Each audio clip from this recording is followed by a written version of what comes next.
Hello and welcome to another session of Dr. Barbara Miller's NCLEX review. Today we're going to be talking about peripheral vascular disease versus peripheral arterial disease. They both have inflammation. They cause narrowing of the arteries. So what are the risk factors for peripheral arterial disease? Is bad blood flow. The blood flow is inadequate due to atherosclerosis, plaque formation in the arteries. So what are the risk factors for PAD, tobacco smoking, hyperlipidemia, inactivity, someone who sits and live like a sedentary lifestyle, those with diabetes mellitus and hypertension? How do you assess for peripheral arterial disease? You want to observe for edema. You will look at the hair. They will have no hair. Okay, they experience no itching. Their skin is cool and shiny. They will also have Raynaud's phenomenon, where the fingers and toes looks very whitish due to stress, cold. They do have vasoconstrictions. So Raynaud's will affect female. It's more prevalent in the female gender from 15 years to 40 years of age. They also will have another condition called Berger's phenomenon, okay, where the fingers looks very dark, okay, and that's due to tobacco and marijuana smoking. So Berger's, it affects the male gender, age younger than 40 years old. They have no atherosclerosis. Okay, so the intervention for these patients with Berger's disease is smoking cessation. They are to stop smoking cold turkey. You want to look at their extremities, okay? They will also have claudication. Claudication means leg pain, okay? And that will resolve with rest. Okay? You want to check their blood pressures, their intake and output, and to avoid medication, some medications.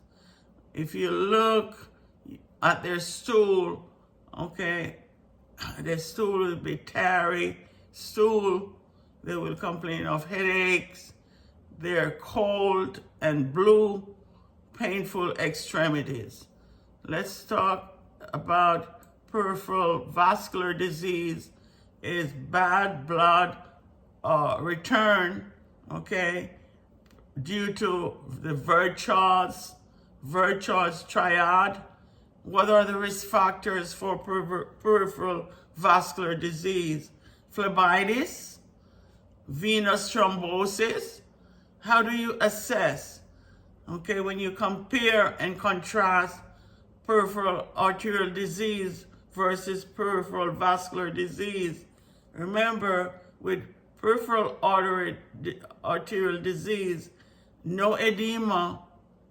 With peripheral vascular disease, the patient will have edema, some discolorations.